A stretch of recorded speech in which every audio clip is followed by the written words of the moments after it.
Hollywood because they have worked within it and they have since they were a child. So here we go. I'm just going to bring on my friend, JP Sloane. JP, sir, how are you? I'm just gonna punch us forward. I'm just gonna punch us forward. That's fine. I'm blessed. How are you?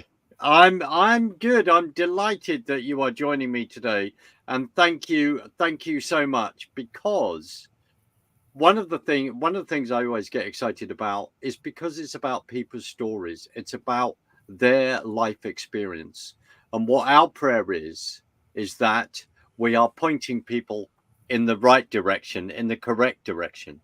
But people can take encouragement through how God has used people in their lives, and that is what is really, really powerful. So I have got JP, I have got a number of pictures, but before we carry on, I showed a picture at the beginning, which I'll quickly flash up again. I just wondered if you could kindly tell us who this lovely lady is. This lovely lady was my mother.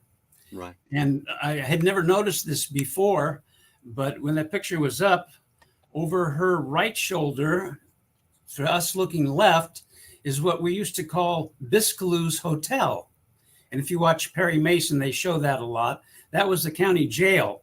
Now, Sheriff Biscaloo started the Highway Patrol for California and was an incredible sheriff. He made me an honorary sheriff when I was 14 of Los Angeles, and my brother too when he was born.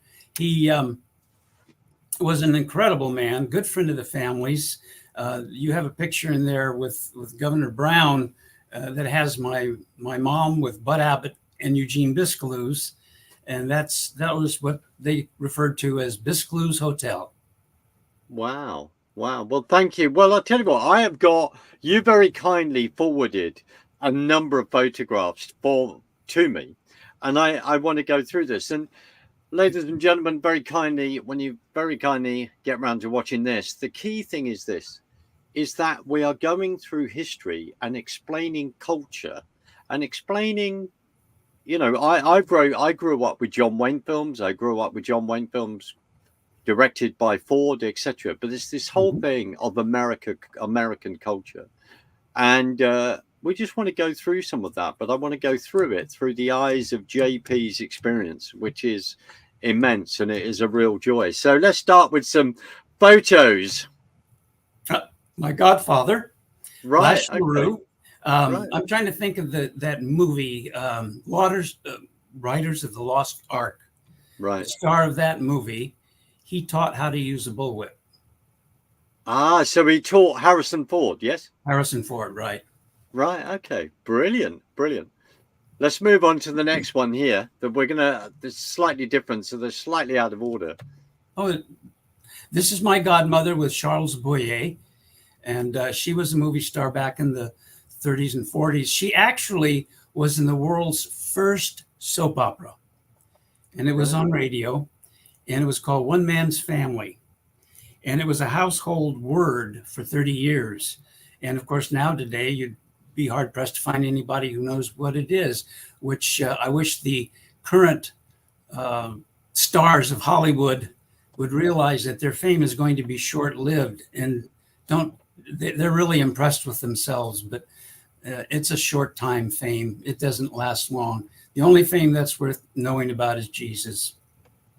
Amen, brother. So JP, that's another good immediate statement to say. You've just defined fame, haven't you? You've just defined fame in your terms. So it seems that, and you've just said it, that word has, in many ways, has gone off the rails, hasn't it? People have put a value on it that they shouldn't put a value on it. What, again, expand on that. That'd be great. What are your thoughts about that? Well, in Hollywood, a lot of times the casting people will use the people that want to make film, do television, record. And sadly, in today's sexually charged society, although this has gone back probably from almost the beginning of Hollywood, but they force these people into having unkosher relationships with them. to get apart or to move up a little bit. And a man with a man or a woman with a woman, it's a real mess. Well, that's a story I won't tell because I don't like gossip. And even if I know a lot of things on a lot of people, but I haven't even told my wife or daughter because I think some things it doesn't do any good to talk about. But there's a lot of stuff that goes on. And this is true of any industry. Absolutely. Any industry. You know, it's just because Hollywood tends to be a little bit more glamorous. People notice it more. But fame is temporary. Fleeting. Sorry, I do apologize. I'll just say in these photographs, how old are you in those? I'm 8. I was on the cover of 8 magazines that were published worldwide in the free world, because at that time it was the Soviet Union. You had the iron wall, iron curtain, and so it couldn't go too far. But each one of those magazines sold over 1 million copies. Wow! I wish my record did. What is your role in these magazines? What is it? Sorry, in these programs, what's your role? Well, this is basically just covers of magazines to grab people's attention and to relate to children as well. Lash tried not to use guns. He used his whip because it was less lethal. And so it was kind of a different spin. Actually, the first movie he was in, or not the first, but one of the early ones was with, and I don't remember the star's name, but he was just on the show and he gets killed in it. He played the part of the Cheyenne Kid. And the studios were just swamped with letters, not about the star, but about Uncle Ash. You know, we don't want to see him die. Bring him back, do something. So they said, hey, this guy's a star. The problem was with him is he was like Humphrey Bogart. And he even had that Humphrey Bogart sound and look, and he was not the typical Western character. And so he couldn't go into regular movies because they had a Humphrey Bogart. So that the Westerns were a perfect venue for him. It worked real well for him, and I'm very proud of him. How many Westerns did he make? I don't know. There was a TV series for a while that they aired on, I think it was CBS on Monday, Wednesday, and Friday. And my dad called up one of the other major networks and said, I can get you this for Tuesday and Thursday so you can pull that audience back over to you. And they did. So he was on two national networks competing at the same every other day in the United States. It was pretty neat. Wow. Well, to be on a program 3 nights a week in America, that was quite a big thing. Without being rude, what year are we talking about, sir? What year? It was in the 50s. Right. I couldn't give you a specific nail down on that, but I'd say maybe the early 50s, middle 50s. Most of the stuff that I was involved in was that time and back, as far as a child, laughingly referred to as a child star. Then I went into music and still did television. As a matter of fact, you're talking about Western stars besides Uncle Ash. I did a show with Annette Funicello called An Evening at the Inn, and one of the cameo shots in it was Gene Autry. Right. Could you? I do apologize. I'm not aware of who that is. I'm just going to put my hands up, and I feel as though I should do. So could you kindly explain who that is? And you're about to explain some huge stuff. This is perfect because I'm 6 years older than your king. So naturally I go back a lot further than you do. Although we're buddies, we're friends, and we share, there goes my voice. We share a lot in common. Let me see if I can just rest here for a second. I've been under a lot of attack lately. And I think whenever you do work for God, Amen. You have to anticipate these things happening. Be that as it may, Gene Autry was the first singing cowboy. And he, Pat Buttram was his sidekick, who was on Green Acres. Right. And so, but he also owned Channel 5 in Hollywood. And he invested his money. Most of the stars don't. But he was smart. He was wise. As a matter of fact, I went to school with his niece. She was a very pretty girl. And she was in my radio speech class. And at the time at Van Nuys High School, we had Stacy Keach and several of the Mouseketeers. And Marilyn Monroe actually went there, not when I went there, but she went there. Oh, when I went there was, Don Drysdale went there. He was a pitcher. Right. But I'm trying to think of the name of this particular guy. He was in All the Women Love Him, so I can't remember him. And that's a good sign. Anyway, we'll move along. Like I say, I'm 6 years older than your king. I have my Biden moments. Right. You have you are doing brilliantly. I love it because Stacy Keach, of course. I know that name, but it's this whole thing of history. And when someone says, I knew them, I was at school with them, etc., etc. But wisely, you've already defined fame. But we're talking about this history. But as you've said, with Gene then investing his money where a lot of other people may not. So that, an interest, a very important tale in itself. So let's just move on, because this is another very, very important person to you. Yes, that's my father. Right. Television's Jimmy Jackson, and he was on radio there on Warner Brothers, KFWB. And Neil Reagan on the left there was his announcer, and Hal Smith on the right was his announcer. And Hal was Otis, the drunk, on the Andy Griffith Show, Andy Mayberry. And I did a show with him. It's called Adventures in Odyssey. It was a radio show for children produced by Focus on the Family, which is a big Christian ministry. And when I came in and saw him, he says, "Oh, JP, I haven't seen you in a while." I said, I know it's been a while. I said, "How you doing?" He says, "I'm fine." He says, "Tell me, is your dad?" And I said, "Oh, Dad's fine. He's fine. Yeah, he's alive. He's fine." He said, "Oh, that's good. Tell him I said hi." The sad thing is, 6 months later, he died. Right. So that was, but at least I got to see him and do a show with him. No, not at all. You take your time, sir. If you need to reach for a drink or something, then please do. Let's go through. Here's another one.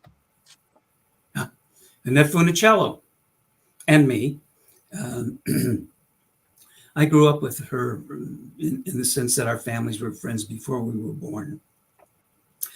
And Wink Martindale, who was a big star out here at one time, his wife Sandy was in a lot of Elvis's movies, and she was her dad was Annette's godfather. So I imagine her mother was Annette's godmother too. And back in those days, Hollywood was pretty tight. I remember, you remember the movie, the TV series Dallas? Yes. Okay, Jim Davis was the big star of that. He died doing that show, and he used to come over to our house all the time. Right. And he was a real manly persona too. I'm going to have to. Hey, wouldn't this be something to watch me expire? Oh well, that's what happens to hams, right? Yeah. Yeah. No. So when you were saying that Hollywood is tight, you mean that everyone knew each other? Was everyone knowing each other? Everyone looking out for each other? Yeah, I don't know necessarily they were looking out for each other, because competition is competition. Yep. But a lot of them were good. We used to have people come over to our house and play tennis, like Donald O'Connor and people like that, and that's one of the things my dad built when he built our home, was that a tennis court in the back, and that was nice, and it was lit for night. Hmm. And a lot of people would come over and just relax and enjoy, and that was a nice thing. But now I never realized these people were special. Hmm.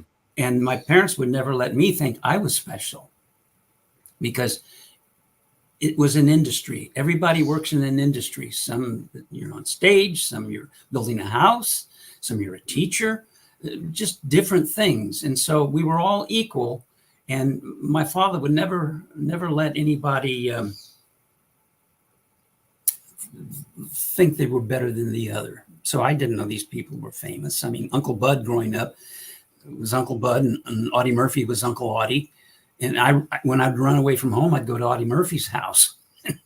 And Pam Murphy would take me in and fix me something to eat, and I'd spend the night. And then we might go into Hollywood at the Broadway, and she'd pick me up a shirt or something and then take me home.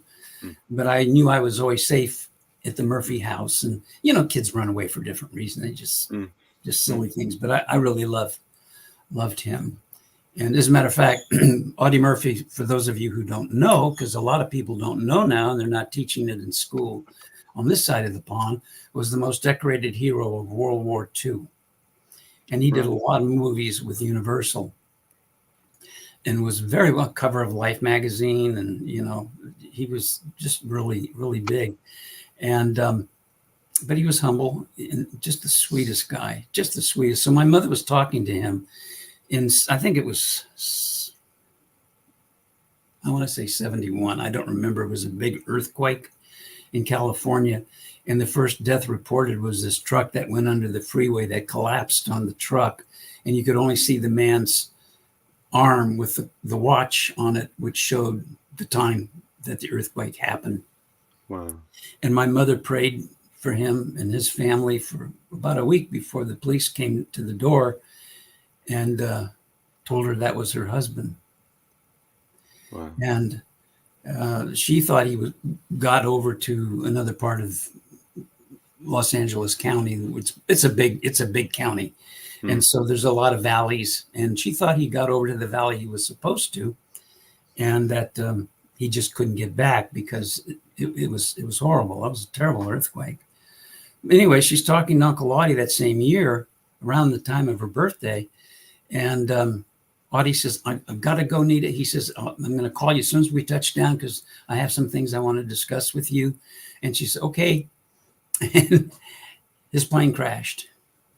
Oh, I'm sorry. So she lost her husband and one of her dearest friends. Audie was like a brother to her. Yeah. And that was rough on her. I was on tour, so I was not quite where I should be with her, but I was out on tour and nothing I could do. I was thousands of miles away.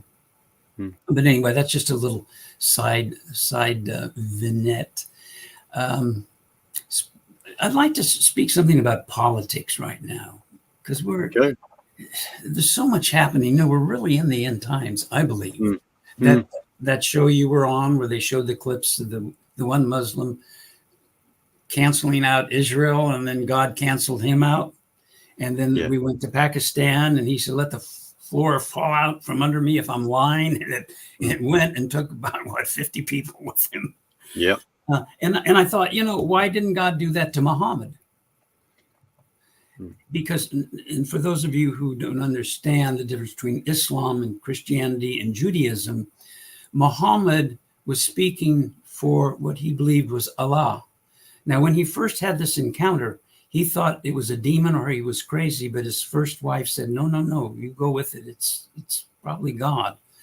And so he started this new religion where Allah, and that doesn't mean God, that's a name, that's a theophoric name. Theophoric means like Godfrey. Right. It's a theophoric name because it contains God, or the word for God. Anyway, Allah supposedly did the first 5 books of the Bible and gave the gospel to Jesus. Now, the gospel is not something to be given to someone because it's the story of someone. Gospel means good news, and it was the good news of Jesus. And there's 4 of them.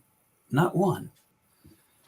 But God did not take Muhammad out. He allowed him to go on. And there's been a lot of horrific things back and forth between Muslims and Christendom. But now we're starting to see things happen. And now Israel's back in the land. And on replacement theology, which I wrote on, in all fairness to the church, if God says something, he's got to mean it. And if it can't be proven, makes him a liar, then he's not God. And why are we wasting our time with this religion? So they had to come out with something and say, well, the Jews killed Jesus. Therefore, God is done with them, and the church has replaced Israel. And whenever you hear Jerusalem, that means heaven. And whenever you see Israel in the last days, that means the church. And I even had a professor in high school say, the people back in the Holy Land now had nothing to do with God. And you'll find a lot of rabbis will say the same thing. And yet in Isaiah 37, God says, I'm bringing you back into my land, into your land that I gave you. Not because of anything you've done. You've blasphemed my name throughout the nations. Now, how do you blaspheme God's name? Well, you do everything that he says is wrong. And you do that if you don't believe in him. He says, I'm bringing you back in your land, not because of you, but because of my holy name. I'm bringing you back in disbelief because of my holy name. Then in 38, he says, I'm bringing back, he said, pick up 2 sticks and hold them. He said, the 2 sticks are Israel and Judea. I'm bringing you back as one, never to be divided again. And he said that he was even going to establish the throne of David. Now, right now, they're trying to find DNA on David so they can they want to establish the throne. And this is all end times prophecy. Now, this is Jews not reading the New Testament and trying to fit New Testament into their theology. This is what God promised them. And we have to stand back and say, God is consistent. He is the God of the New Testament. As a matter of fact, I've had some Jewish friends say, God never said he was going to give us a New Testament. Mm. But in Jeremiah 31, verse 31, he says, I'm going to give you a New Testament. Mm. So these things we have to be aware of. So I think that because we're in the last days, that's why he's not letting people blaspheme and come against Israel like he did 2,000, well, it wasn't 2,000, but 1,300 years ago. But we're seeing that happen.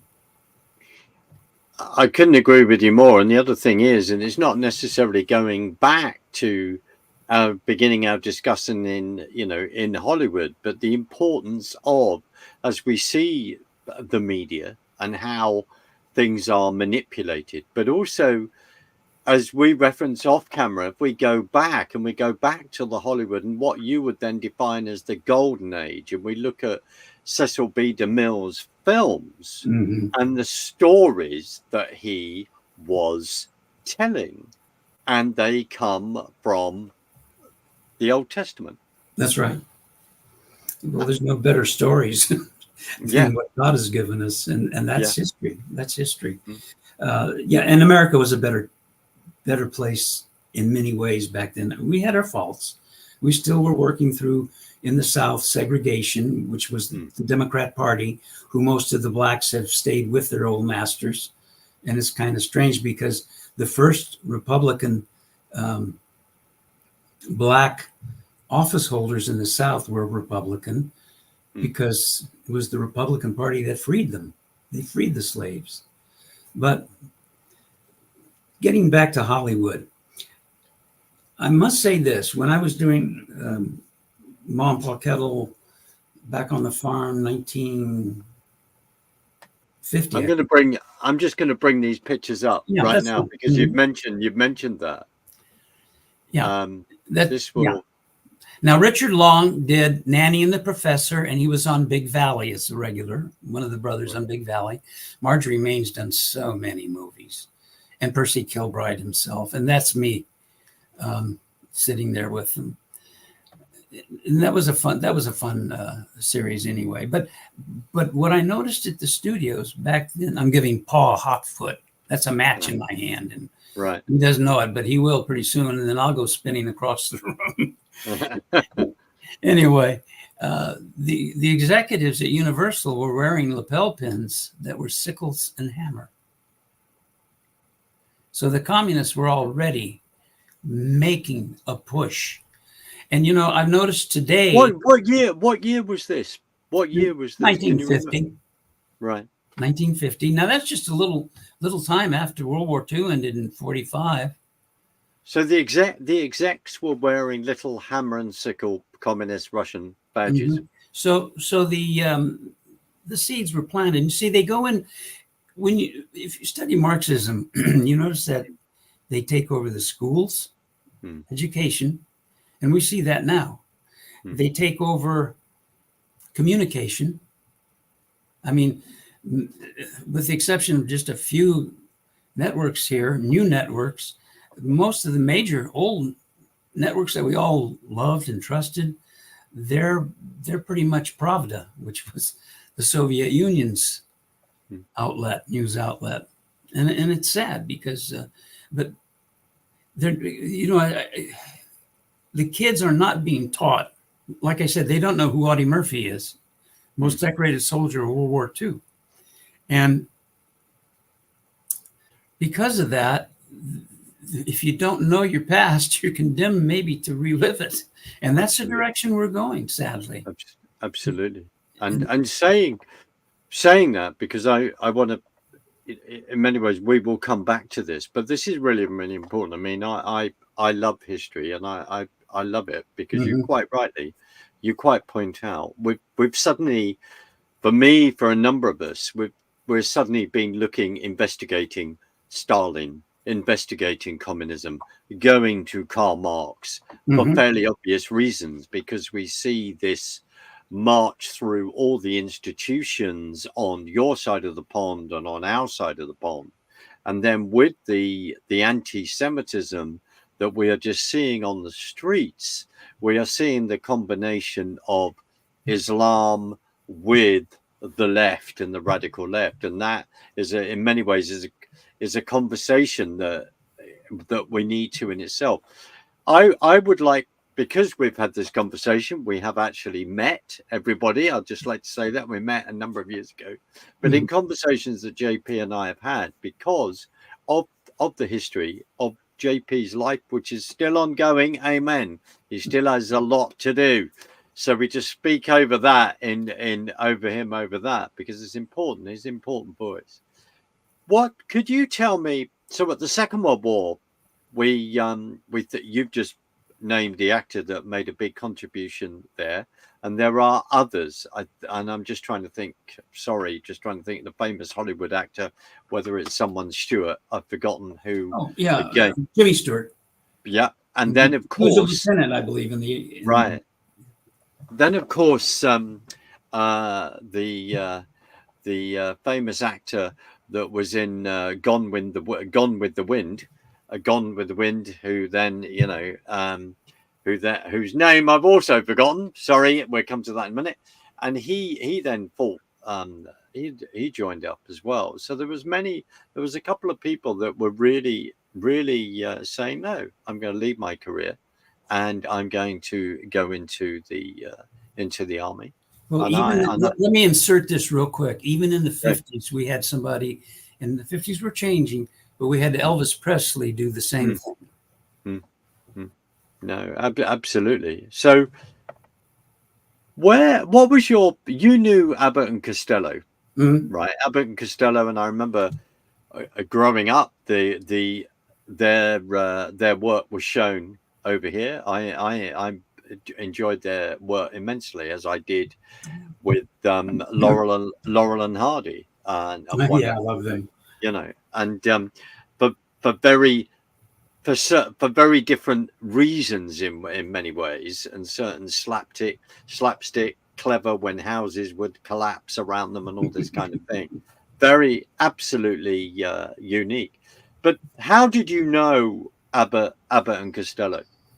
Well, my mother and father pioneered radio, and then they pioneered television. And I guess you could say I did too, because I started on radio when I was 3, and I did Art Linkletter Kids Say the Darndest Things when I was 5. And Right. I was on my mother and father's television show for 4 or 5 years, and it was in the early 50s, called Memory Lane, Hollywood's Memory Lane. And my mother was television's Hollywood hostess, and she would interview stars from all over because she knew them all. And, you know, just being there and being on television and radio, you go to restaurants, you meet people, and you say, oh, yeah, I heard your show. And you introduce each other and you become friends. And so she, as a matter of fact, talking about Uncle Bud, this just flashed on me. In our home, our first Christmas, I went and wanted to have a live tree because I didn't want a tree that was going to die to celebrate the birth of Christ. So my dad and mom and I went out and I looked for the ugliest live tree I could find. Now, this is before Charlie Brown and his tree, a long time before. I think it was 1940, might have been 46 or 48, somewhere in there. Anyway, got the tree. Well, when the tree got to be a certain height, the big star we had on it, which was about 1.5 feet, was too small. Well, Uncle Bud, about that time, had lost his house thanks to the government. And I'm going to talk about that too in a minute.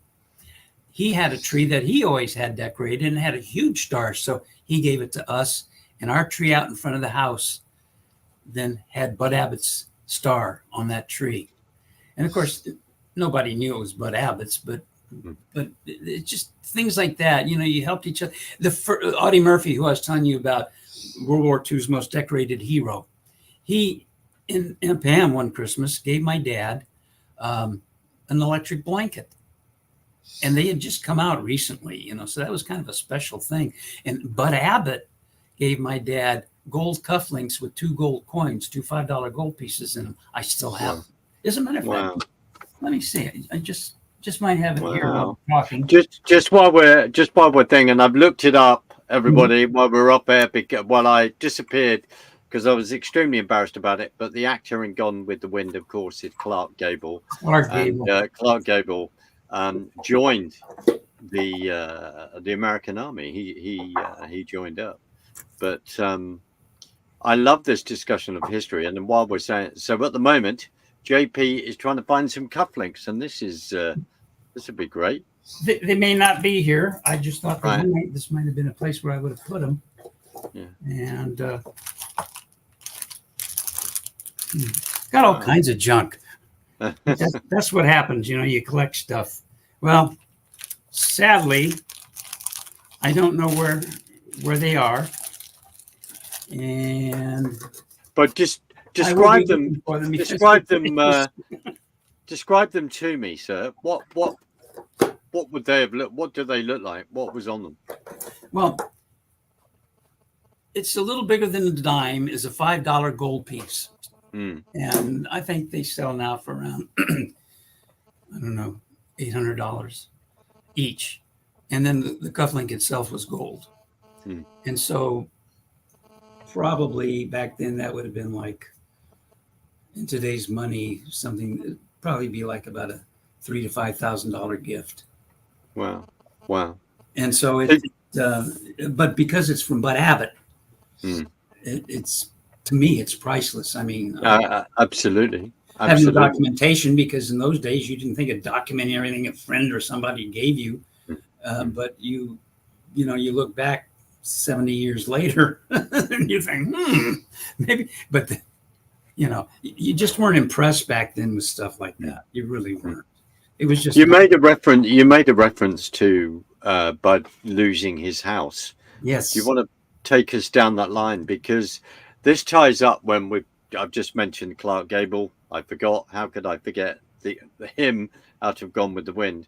And then we're talking about the Second World War and the sacrifices that other actors then made. So what was Abbott and Costello's contribution in regard to the Second World War, and where did that end up leaving leading. Well, Bud and Lou were the world's highest paid performers. They were making millions. Now, that's hard to do. Why is that hard to do? Because out of every dollar they made, they got to keep a dime. 90 cents went to the government. Wow. That's socialism. Yeah. And out of that, they had that little dime. They tried to get discounts, not discounts, but you're able to write some things off. Uncle Bud had a black gentleman, Smallwood was his name, and Smallwood was married and had a bunch of kids, and he was Uncle Bud's chauffeur. Now, Bud was an epileptic, so he didn't want to drive.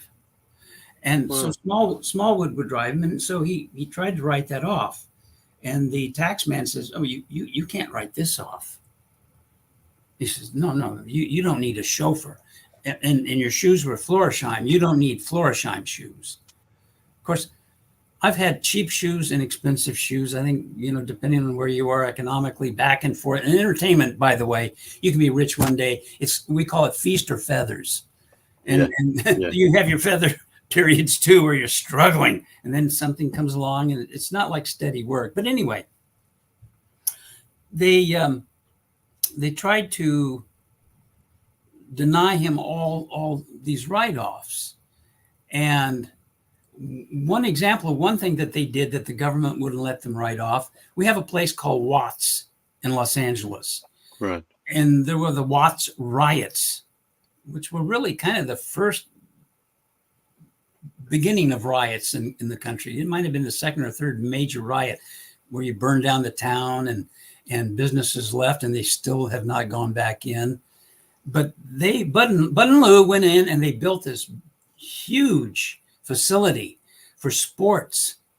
It was just incredible. And he had eye doctors, and I think they might have even had a dentist. And it was free for the kids of Watts. And this is all inner city. These are black kids. And they wanted to help them. They weren't going to make any money off of it, but the government, I think it might have cost them back then $1 million, which would be a lot today. And they wouldn't let them write it off. Excuse me. So I remember in the theaters, they were running little spots in between the movies, asking for just $1 donation. If everybody could just send in $1 to save it. And of course they couldn't. And they had to leave it, let it go. And just a few years later, then they had the Watts riots.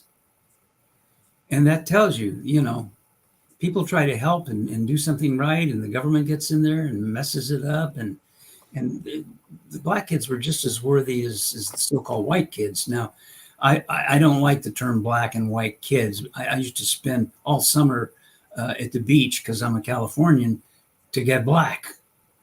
So I have no problem with color being dark brown but we are one race, the human race.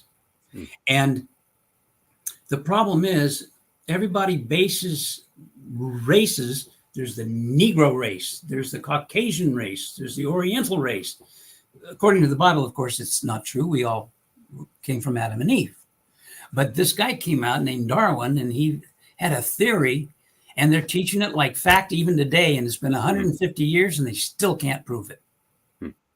But that's where we are. And so we're pitting, and that's what the Marxists do. That's what the communists do. You find a group, rich against poor, Catholic against Protestant, Jew against Christian, whatever you can find that's different, pit them against each other. And we're seeing a lot of that in our country today. And anyway, so getting back to the story. So Bud and Lou tried to do a lot of good things with their money when they only made a dime on every dollar they earned. And one of the things they did during the war was they took probably about $1 million. And they got a train, because that was the mode of transportation then. They got a big train, and they got their friends who were celebrities to come with them and go across the country, and people would come up, they'd see them and donate money for the war effort. And because of that, Congress had a special meeting and had $2 silver. One struck with Bud's relief, one struck with Lou's relief. Silver dollar. I mean, I've got a silver dollar here with Eisenhower's profile or Kennedy, you know, but two individuals like that. And so the guy looked at it when they threw the IRS guy, when they threw the money down on the table, their last $2, one with the relief of each of them on it. And he says, well, I can't take this. And he said, you might as well. You've taken everything else. So you've just mentioned the IRS. So sadly, they were trying to do a heck of a lot of good, and also you are allowed to do write-offs. But what were the IRS?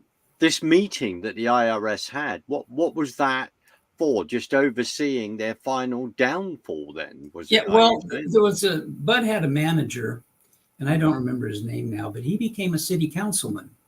And he turned Bud and Lou, he controlled their finances, and he turned Bud and Lou into the IRS and said, this is money you need to look at that should go to the government, and it didn't. And because of that, if they could prove that, he got half, tax-free. That's still a law today. So they were doing this in-depth, tearing down everything they could, and Bud lost his big home. Lou lost his nice home. And my dad released that, was the one that released it to the newspapers that they were going bankrupt. Wow. Has there been, I should think it has, but it fascinates me. Has this all been documented? Has this been made a film about? Has there been a television series about this? No, it's not a popular subject. Remember, when you're making 90 cents, they would have to expose that.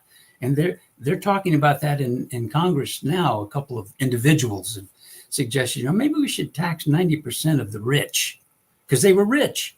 But here's something that most people don't think about, because most people don't know how to think. I'm not saying they're stupid. I'm saying in school, you're supposed to teach people how to think and how not to accept just everything, and how to research it and check it out, which is another thing. As a researcher, a PhD, I've noticed things that you could find that were factual history 20 years ago on the internet. And you can't find it today. It's erased and replaced with something else that's entirely different of what really happened. And so you've got to be, and now with AI, yes, artificial intelligence, it's kind of scary. But I think we are in the last days. And another reason for that, and by the way, no, nobody's made TV or movies. On loan from God. That's what Rush said. And my talent, my singing voice is gone. And I made a lot of money with my singing voice. But that was something God loaned me for a while. And maybe the same as with my speaking voice. And that's fine. It's his anyway. But I hear you very loudly on that, because I think the reason why I asked about, with Abbott and Costello, with Bud and Lou, with that history, because it is a very, very, very, very important history. Because people might think, oh, during the war at that time, there's all these stars. What were they doing? And we're talking about people that they hired a train, for crying out loud, to go across America. So let's just put it in context for people in regard to geography. And I constantly say this.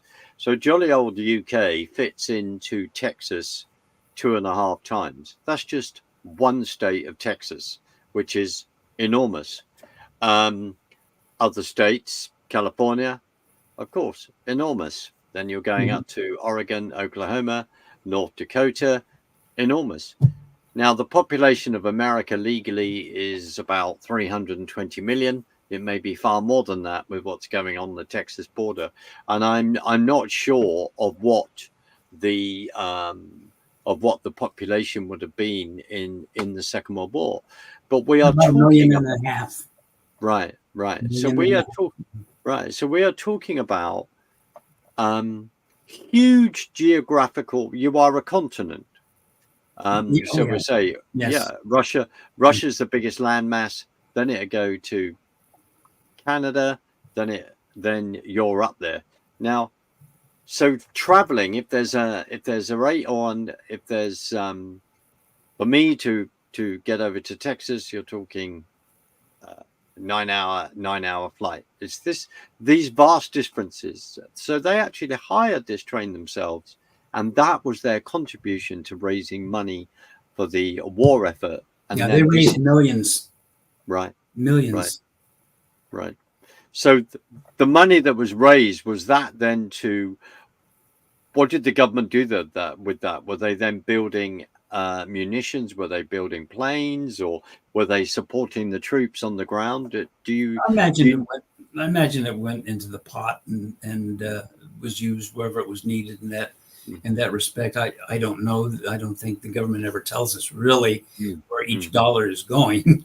They just take it and they say, "See what we're doing," and of course we won the war, and but it was a group effort. England was very important in that war, as was the other countries. Thank you for saying that. Well, England. No. England has always been. I mean, we came out of England, the United States, and there's always been a special. After the war was over, and then of course we had the War of 1812. But after that was over, there's always been a bond, and that's why some of the congressmen, like Ted Kennedy, wanted to stop bringing people from Europe into the United States and started looking to other areas to bring other people in, so that it would water down the European influence and religion. I hear you. And it's done, I don't care I've always said, as far as the color of people, they say, well, you don't want brown people coming in. And I already explained how I was brown part of the year. But of course, I was born in Hollywood and raised in Los Angeles. And so to me, the differences in people were like a garden. Roses are beautiful, but just nothing but roses would get old. When you have different backgrounds and stuff, it's like a beautiful garden with different sizes, shapes, and colors of flowers. It's even more beautiful. And that's how I look at the human condition. No, thank you for that, JP, because that is just a wonderful analogy at that point. And we're going to we'll end our discussion shortly, but we are going to continue our discussion, because in many ways, it'd be lovely just to go back to the golden age of Hollywood again. But the fact is, then you explaining through your eyes the influence of it. We all know that. You were talking about the television series Dallas. That was a huge show over here with the Ewings and all the rest, and who shot who and all the rest. And it was huge. And the fact that, and as a bygone age, I'm not far from where I'm sitting here. I will grab it, growing up with this TV series, of Starsky and Hutch, for argument's sake, growing up with the Dukes of Hazzard. There are other TV series, people of my humble age, where, the influence of American culture, good and bad, but it is fascinating, and in many ways we then can lament and think, what has happened? We remember television series like The Streets of San Francisco and all the rest, and the films like The French Connection, etc., things. And of course, that beginning a certain cultural change and reflecting on that. When you're talking about the Watts riots and talking about that in regard to Abbott and Costello, that's a story I don't know. It's a story I want to know more about. And in many ways, it's a story that I think should actually be told, because it is another side of Hollywood, and people taking what they were rewarded with seriously and wanting to plow that back into society. And that is to be lauded, isn't it? Because they've gone out there, earned money, and it's what they want to then do with that for good. Yeah, they people back then were different. Also, back then, what a lot of people don't realize, and now I'm talking under the First Amendment here, the Constitution, they had censors.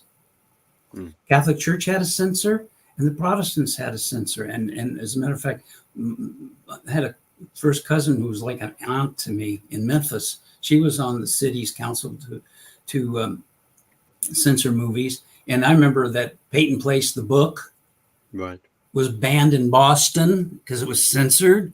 And so in those days, the idea was morality, but we also still had Bibles in the school. And everybody hates the Bible in school. We don't want that. So we've replaced it with pornography now for first graders in kindergarten. Absolutely. Filthy stuff they can't show on TV to discuss what they're complaining about because we just can't show this. But the kids can have it. But also at that time there was the, that whole thing of the morality law and how you would depict married couples in bed and all this kind of thing. Yeah. Yeah. Well, the thing is, morality was right. It was a basic understanding because they knew how powerful video is. And my mother and dad, they did a show that they put them on in between the ball games. And my mother wore shorts and a t-shirt. She was built very well, but I mean, it wasn't vulgar or anything. And boy, they pulled her off fast.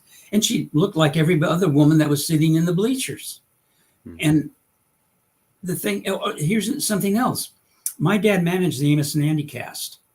Now, Amos and Andy was it was like the Beverly Hillbillies, only black. Right. And you had smart, dumb, kind of middle of the road. Andy was kind of middle of the road, but he was a little gullible. Amos, who drove the taxi cab, was pretty smart. But they also had judges and police officers that were black in it that were pretty good. And now this is back in the 50s. Now the original radio show people were white because they on radio you get away with murder. But that was their concept, and it was a fun show. But it was no different than the Beverly Hillbillies. I mean, it didn't. You're right. I mean, it was just fun and wholesome. Well, they used to come over to our house all the time. They meaning the cast. But Amos and Andy, Spencer Williams, and Alvin Childress would come over regularly. Excuse me, folks. I'm taking old age poetic. Well, I tell you what, JP. I'm going to end this because I'm going to save your voice. But I want us to do this again and again, but depending on your voice, because we're going to lead in through this history, because something that's important to me, you've talked about in the 50s when there's the hammer and sickle badge on the execs, and then when we go through that, we want to discuss the McCarthy era because it's profound. And absolutely, and the influence on that. JP, I am going to thank you for joining me because it's been really amazing, and just thank you for just your time but basically for the history that you bring to all of us in regard to, I think, a very, very fascinating piece of Americana, which I will say. So I just thank you so much for joining us, and I'm going to play us out. But thank you, sir, indeed. All right.